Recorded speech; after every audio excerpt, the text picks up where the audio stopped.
Hallo geliefdes, baie welkom by hierdie week se erediens. Ons begin gaan 'n nuwe seisoen in. Hierdie week is September maand, kan julle glo. Nuwe seisoen, die lentebloeisels begin wys aan die bome.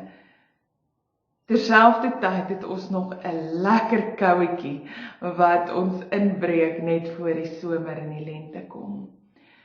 Wel, my gebed is dat ons met die aanbreek van hierdie nuwe môre, nuwe genade, nuwe hoop sal ontvang. Mag hierdie nuwe seisoen die winterse koue uit jou lewe uitdryf en mag Jesus se warm liefde in jou hart kom woon. Hierdie week is ook die begin van ons huweliksmaand, September maand. En elke jaar tydens September doen ons ekstra moeite met die fokus op ons huwelike. So ek nooi julle ook uit om hierdie jaar se anderste huweliksmaand te volg en ook uit te kyk vir materiaal om sommer net ook in julle geloofslewe binne julle huwelik te fokus op God, te fokus op God se liefde en net weer nuwe moeite te doen met jou huweliksmaat, sodat ook sy, ook hy net weer opnuut kan beleef dat God se liefde ook in julle huwelik vloei. Vandag se skrifgedeelte fokus ook op 'n nuwe begin, 'n nuwe seisoen wat aanbreek binne die lewe van Christus se disippels. Ja, ons lees uit die Matteus Evangelie en ons lees die gedeelte waar Jesus die eerste keer aankondig dat hy gaan sterf en na 3 dae gaan opstaan uit die dood. Ons ervaar eintlik hier hoe Jesus aankondig dat daar ook 'n nuwe seisoen aanbreek van God se liefde, van opofferende liefde. En dalk nie noodwendig soos die disippels dit oorspronklik gedink of gesien het dit gaan gebeur nie, maar meer soos God dit beplan het. Iets wat ons baie goed ken. Ons maak ons eie planne, ons wil self beheer neem en dan kom God en hy kom sê vir ons, nee, dit is nie wat ek vir jou beplan nie, sien my raak. Daarom aan almal hier in Kraddock en in die res van Suid-Afrika en die wêreld wat vandag die woord van die Here ontvang en vir wie God liefhet en wat hy geroep het om aan hom te behoort. Genade en vrede vir julle van God ons Vader en die Here Jesus Christus wat in ons woon en deur ons werk met die krag van die Heilige Gees.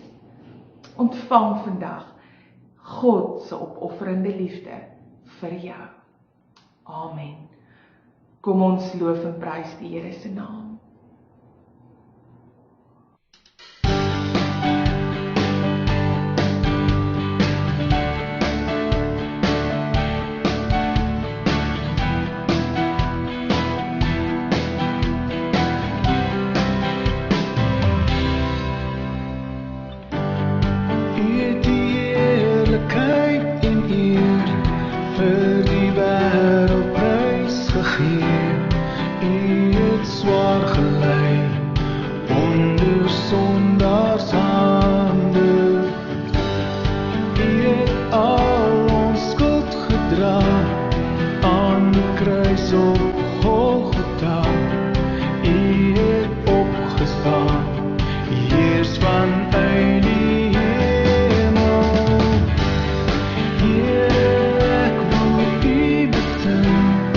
Be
week het die koue opnuut kom inbreek maak op ons lewens.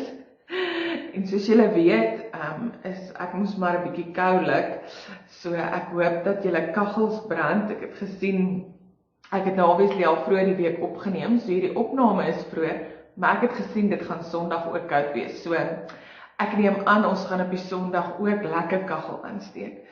Ek hoop dat julle as gesin ook knus by mekaar is en dat julle vir julle 'n warm koffietjie gemaak het om op so 'n same ontmoeting met die Here te hê. Ons lees vanoggend uit die Matteus Evangelie en iemand skryf oor hierdie eerste evangelie en sê dat Matteus is in die eerste plek die evangelie wat die disippels as navolgers van Jesus beskryf. Hy skryf ook die evangelie met die doel juis om duidelike riglyne aan die disippels te gee oor wat dit beteken om as disippels vir die Here te leef. Wat behels disippelskap werklik binne ons gemeenskap, ons geloofsgemeenskap, maar ook ons groter gemeenskap, hier waar ons woon en daar waar ons werk. So vandag se skrif gaan dan juist daaroor. Dit gaan uiteindelik oor, wat is die karakter van disipel wees? En wat beteken dit in wese dat ons disippels van die Here is? Hoe leef ons as disippels van die Here? En lyk dit wel anders? En is dit wat ons vooropgestelde idee van disipelskap noodwendig is? Wel, Jesus het my definitief uitgedaag met sy woorde in vandag se verhaal om te sê dat ek dink ons vooropgestelde idee baie maal van wat disipelskap is en hoe dit is om as disipel te leef, nie noodwendig God se gedagte was of is nie. En dat Jesus se lewe op aarde, sy sterwe en ook sy opstanding ons uitdaag om anders te dink oor ons lewe as disippels in hierdie wêreld. En spesifiek ons lewe as disippels in hierdie tyd. Julle kan julle Bybels oopmaak by Matteus 16 en ons gaan so 'n bietjie ontdek dat ons is nie aan stuur van dinge nie, maar wie werklik aan die stuur is. Voordat ons nou uit die woord van die Here lees, kom ons word net vir 'n oomblik stil en vra ek dat die Gees nou in elkeen van ons se harte sal werk, sodat ons ook 'n stuk rustigheid en vrede by God kan vind in sy warm liefde.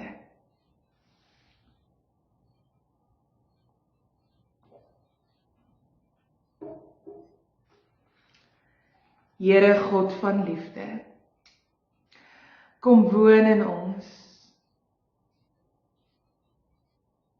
Here God van liefde, kom werk deur ons. Here God van liefde, kom verander ons harte en gee dat ook ons die moed sal hê om volgelinge van U te wees. Amen. Ons skriflesing dan uit Matteus 16 en ons gaan lees vanaf vers 21. Jesus kondig die eerste keer sy dood en opstanding aan. Van toe af het Jesus dit vir sy disippels duidelik begin stel, dat hy Jerusalem toe moet gaan en baie moet ly onder die familiehoofde, die priesterhoofde en die skrifgeleerdes, en dat hy doodgemaak moet word en die derde dag uit die dood opgewek moet word. Dan lees ons, wat was die reaksie van hierdie openbaring van die Here Jesus Christus aan sy disippels? Petrus, natuurlik die een wat net in die gedeelte voor vanoggend se skrif erken het dat Jesus die Messias is. Hy is dadelik op sy agtervoete en dan sit amper soos daai wat dit soos iemand uit die banke uit opstaan en vir die dominee sê, ekskuus, kom net gou hierso. Kom, hierso is nou fout. Dis wat Petrus nou hier doen. Petrus kom en hy sê, Petrus het toe hom op sy geneem en hom begin berispe. Mag God dit verhoed, sê Petrus. Mag God dit verhoed, Here. Dit sal beslis nie met u gebeur nie. Hoor julle Petrus se ongemak met, wag. Ek het nou net hierdie Here van my erken as die Messias, die een wat gekom het om ons te kom red, en hy sê vir my, hy gaan moet ly onder familiehoofde, priesterhoofde, skrifgeleerdes, hy gaan dood moet gemaak word, en dan gaan hy opstaan na 3 dae uit die dood uit. Wow, hierdie kan nie waar wees nie. En dan vat hy vir Jesus en dan sê hy vir hom, mag God dit verhoed, Here, dit sal beslis nie met u gebeur nie. Maar Jesus het na Petrus toe gedraai en vir hom gesê, moenie in my pad staan nie, Satan. Jy is vir my 'n struikelblok, want jy dink nie aan wat God wil hê nie, maar aan wat die mense wil hê. Sjoe. Jesus reageer nogal hard. Jesus reaksie op dit wat Petrus sê is al ontstellend. Hy noem hom Satan. Hy sê vir hom dat hy is 'n struikelblok vir God se wil. En dat dit nie gaan oor wat hy of die mense noodwendig wil hê nie. Dit gaan hier oor wat God wil hê. En God het vir die Here Jesus Christus na die wêreld toe gestuur om te ly, te sterf en op te staan uit die dood. God se doel lyk anders.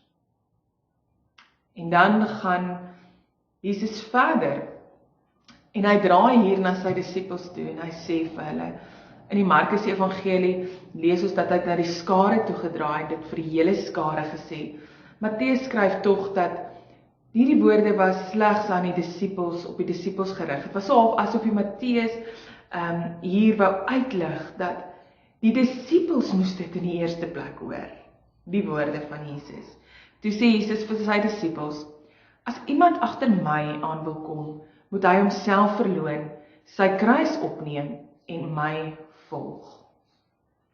Want wie sy lewe wil behou, sal dit verloor, maar wie sy lewe ter wille van my verloor, sal dit terugkry.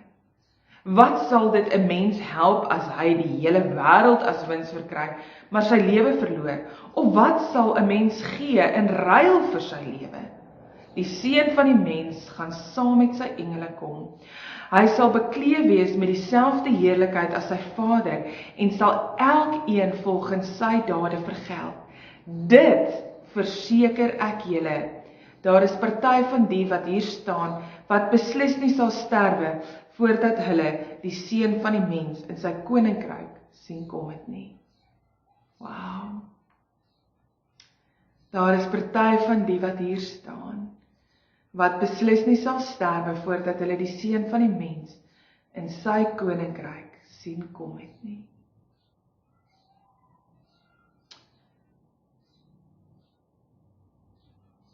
In die Engelse, The Message staan daar, you're not in the driver's seat. 'n perspektief op hierdie verhaal. You're not in the driver's seat. Don't be in such a hurry to go into business for yourself.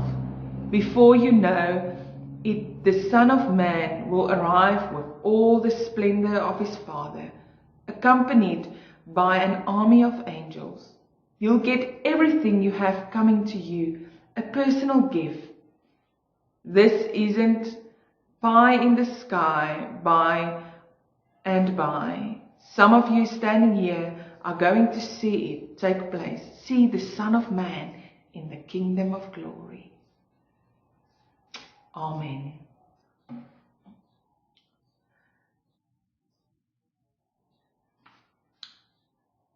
Geliefdes, die eerste vraag wat ons vir mekaar vandag moet vra is, wat beteken dit dat Jesus die Messias is?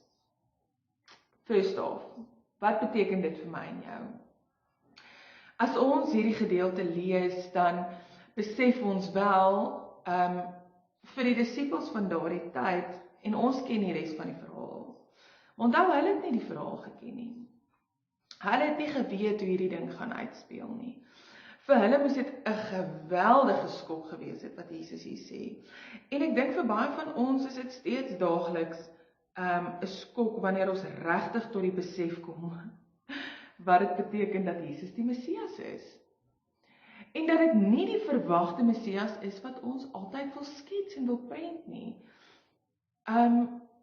Ja, ons bid van kleins af dat die liewe Jesus by ons sal wees. Maar ons is geneig om baie keer hierdie prentjie te skets van 'n Jesus, 'n Messias, wat nie heeltemal waar is nie. En waar so half ons self probeer blif met gedagtes rondom wie Jesus is, en dan nie regtig die opregte waarheid hiervan aan mekaar vertel en verkondig nie.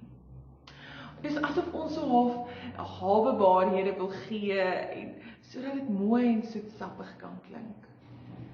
Wel, die realiteit is dat toe Jesus hier vir die disippels sê, ouens, ek het nie hiernatoe gekom om hierdie voortvarende Messias te wees wat op strydwaans gaan klim en met groot armies nou hierdie hele wêreld gaan oorneem en oorlog gaan maak en uiteindelik op een of ander met 'n kroon op my kop op 'n groot wit perd oorwinning gaan bring nie. Nee. Jesus sê wel hy gaan oorwinning bring, maar die manier hoe Jesus Christus as Messias optree, dis heeltemal iets anders.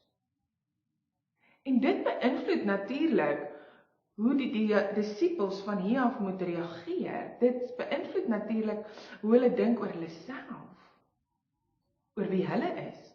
Ek meen, Petrus het nou net Jesus as sy Messias herken, en hierdie Messias kom en hy sê vir hom, luisterie, ek gaan sterf, ek gaan ly onder al hierdie hoofde, en dit moet gebeur, dit is die wil van God.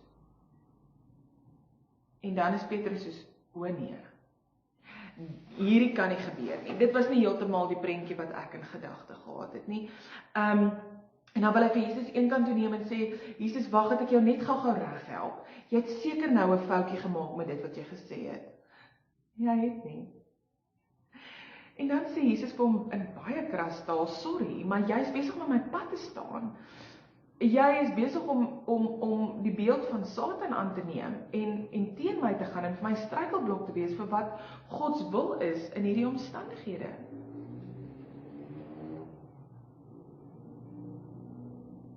Ek dink ons doen dit ook. Ek dink dat Jesus vir my en jou op vandag wil sê, moenie aan my pad staan nie, moenie aan my pad staan om die wil van die Here te doen nie. Want om 'n disipel te wees van die Here Jesus Christus is ver meer as wat ons baie maal dink of wil voorstel.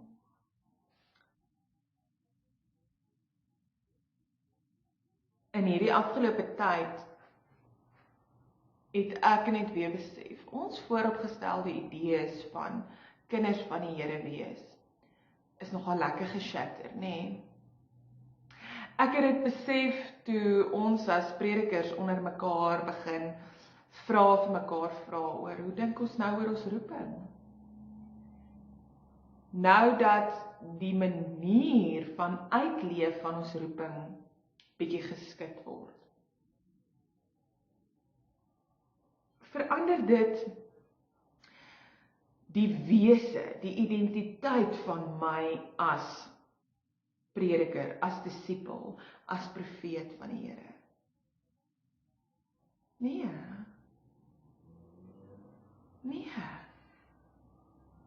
Net die feit dat hierdie groot deure waarvoor ek sit, nie elke Sondagoggend oopgestoot word en honderde gelowiges by hierdie deur instap met hulle kinders en hulle gesinne, om as gemeenskap van gelowiges hier saam te kom aanbid nie.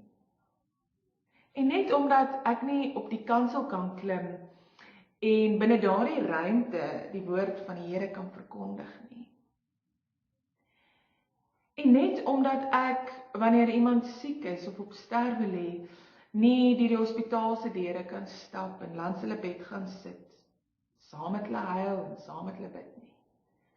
Net omdat ek nie by die ouetehuis kan instap en van ons bejaardes kan gaan rustig maak deur fisies aan hulle hand te vat nie.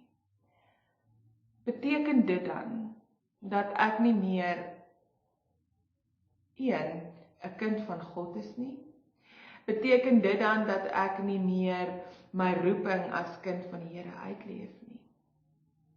Beteken dit dan dat ek nie meer 'n prediker selfs is nie? Dat ek nie meer kan sê dat ek die Here se woord verkondig nie? Nee, julle. Een ding het ten spyte van alles glad nie verander nie. Die Here Jesus Christus is steeds my Messias. Die een wat gekom het om my te red, jou te red. Ons te verlos van ons aardse sonde en keuse tot 'n lewe van wanhoop. Wat niks verander het nie, is dat hierdie Messias vir my en jou gesterf het. Wat niks verander het nie, is dat hierdie Messias op die 3de dag opgestaan het uit die dood. En dat hy steeds in ons lewe en vir ons daardeur 'n nuwe fase aangekondig het, maar nie 'n fase van inperking nie, 'n fase van bevryding. En omdat die lewe en ons lewensomstandighede ons in 'n mate inperk om gesond te bly, om mekaar te respekteer, om juis bevryding te ervaar, dit het nie verander nie. En ek bid regtig dat elkeen van julle vandag sal besef dat die Here Jesus Christus jou steeds bevry, verlos en jou Messias is. En ek bid dat ek en jy nie in die pad sal staan van God se wil nie. Ek bid dat ek en jy steeds as disippels van God sal leef, bevry, verlos. En dat ons die opdrag wat Jesus hier gee, sal vat. En dat dit ons lewe sal bepaal.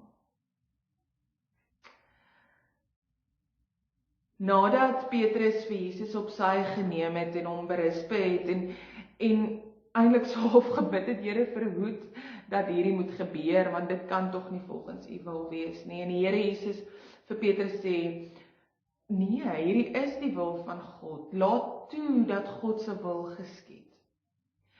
Dan sê Jesus vir die disippels, en dan gee hy hierdie riglyn aan die disippels. Kom aan ouens. Uiteindelik wat ek vir julle sê is, om regtig 'n disipel van die Here te wees, beteken die volgende. Jy moet jou kruis opneem.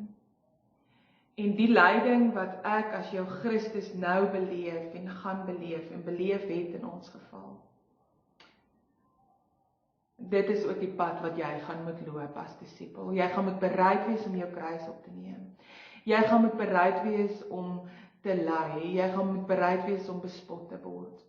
Jy gaan moet bereid wees om elke liewe dag te leef binne my genade, sodat jy die bevryding en die verlossing van die Here Jesus kan beleef, sodat ek en jy die opstanding van die Here Jesus Christus in ons lewe kan ervaar, sodat ek en jy 'n lewe in oorvloed kan ervaar.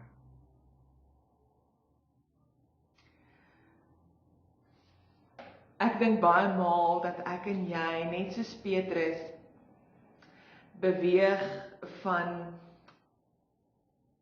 'n rots na 'n struikelblok. Waar ek en jy ook soms in ons pad as gelowiges beleef vir ons dink, nou het ons dit. Ek is nou in beheer van hierdie situasie. En dan dat ons beheer ook ons struikelblok raak vir God se wil om te geskied. En dit is wat Jesus vir ons ook hier wil leer. Deurdat ons sy disippels is, gee nie aan ons mag nie. Dis nogal 'n valse lering wat ek daagliks hoor uit soveel monde. Dat ons die idee kry, dat omdat ons disippels van die Here is, dit vir ons een of ander mag gee, of dat dit ons een of ander mag kan toeëien. Wel, as ons dink dat ons deur disippels van die Here, as disippels van die Here te leef, een of ander mag ontvang, dan word ek en jy 'n struikelblok vir God se wil. Om 'n disipel van die Here te wees, gee aan my en jou geen mag nie. Om 'n disipel van die Here Jesus Christus te wees, gee aan hom die mag. En daarom skryf die Matteus Evangelie ook aan die einde, wanneer die Here Jesus Christus ons die opdrag gee om te gaan lewe in die wêreld, om mense te doop, mense tot geloof te bring, gaan dan uit na die hele nasies toe. Dan sê Jesus 2 maal, hoe kan ek en jy sy volgelinge wees? Hoe kan ek en jy sy woord gaan verkondig? Ons kan dit doen omdat alle mag is aan Christus gegee. Nie aan my nie en nie aan jou nie, aan Christus alleen. En deurdat Christus die mag het,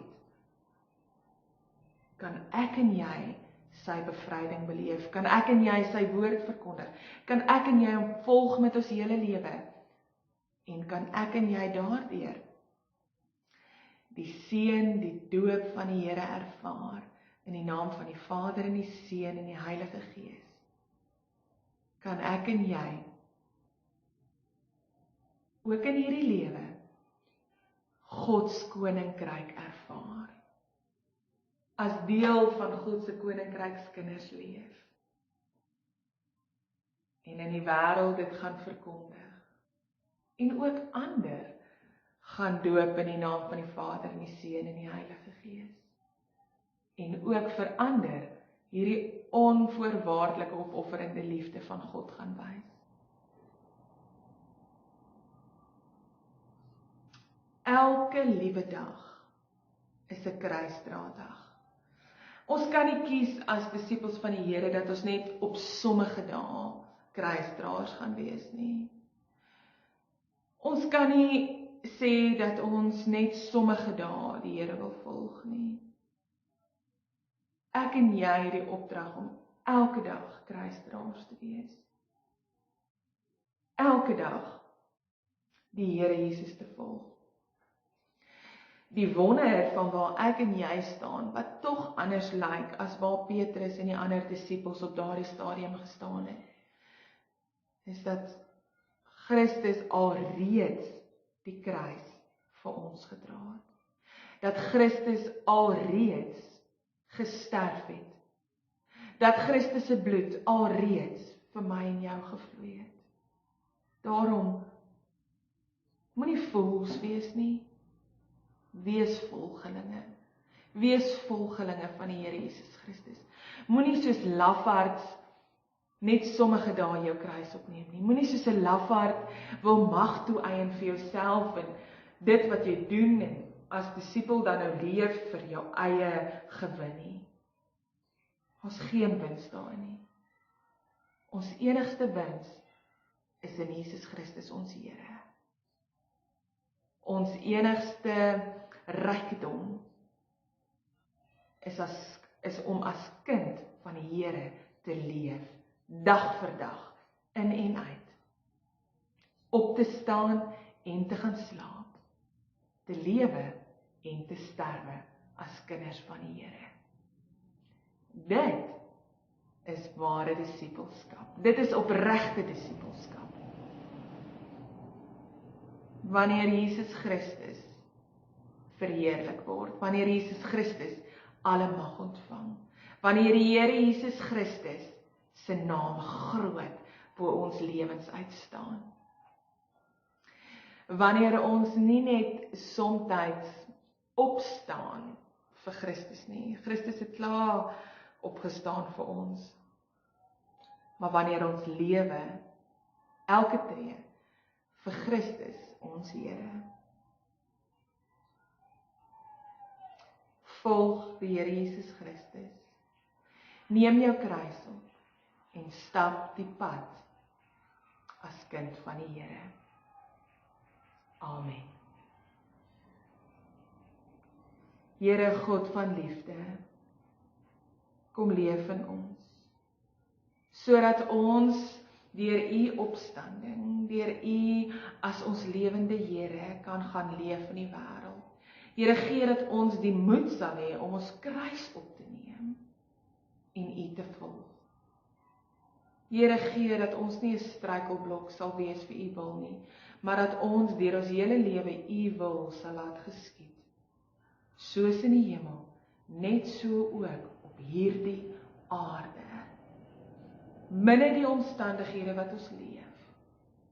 Here, kom help dat ons nie sal toelaat dat die Satan vir ons 'n struikelblok sal wees nie, maar dat ons sal toelaat dat u o Christus vir ons die verheerliking sal wees, die heerlikheid sal gee, en dat ons u grootheid sal leef.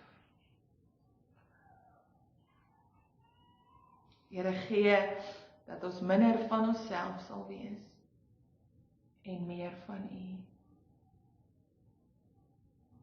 Mag u koninkryk geheilig word. Amen.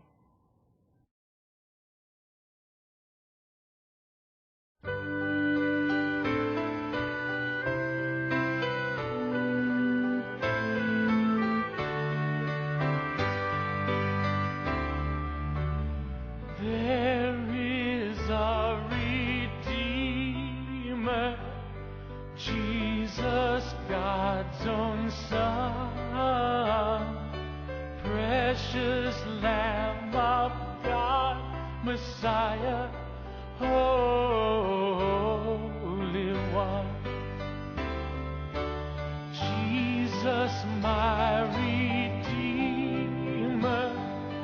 name above all names, precious Lamb of God, Messiah, oh, for sinners slain. Thank you, oh my Father, for giving us your Son and leaving your Spirit till the work on earth is done. When I stand in glory, I will see his face, and there I'll serve my King forever in that holy place. Thank you, oh my Father, for giving us your Son and leaving your Spirit till the work on earth is done. There is a Redeemer, Jesus, God's own Son, precious Lamb of God, Messiah, Holy One. Thank you, oh my Father, for giving us your Son and leaving your Spirit till the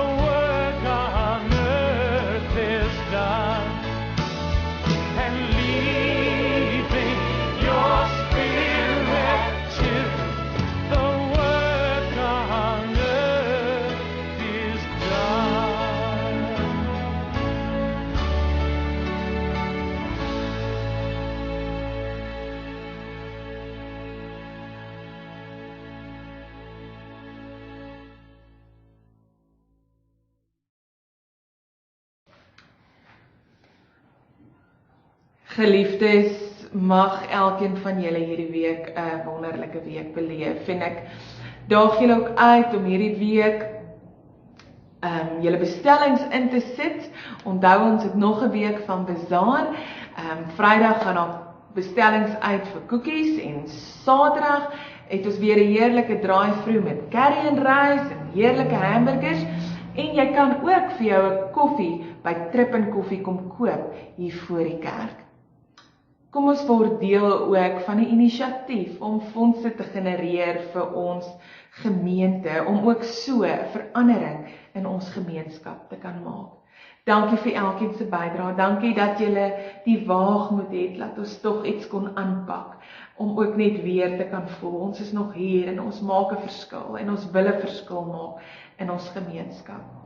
Word ook deel van ons voedselprojekte in ons dorp, help die skuiling, sodat ons 3 dae 'n week vir honderde mense kan voedsel gee. Help die ACVV om vir soveel gesinne kospakkies te kan uitgee.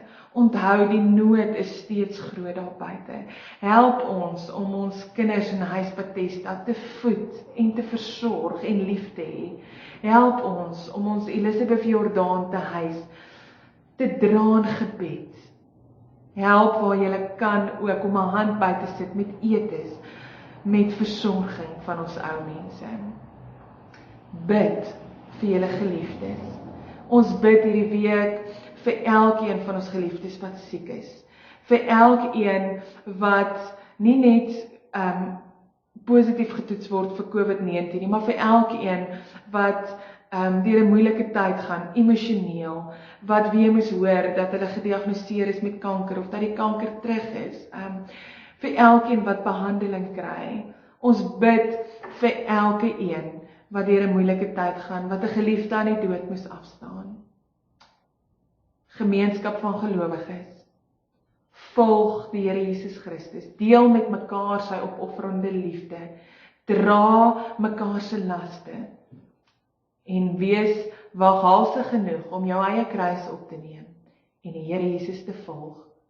Want hierdie Here, die God van liefde, sal julle seën en julle beskerm.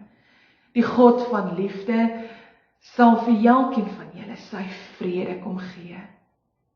Leef as kinders van die Here. Amen.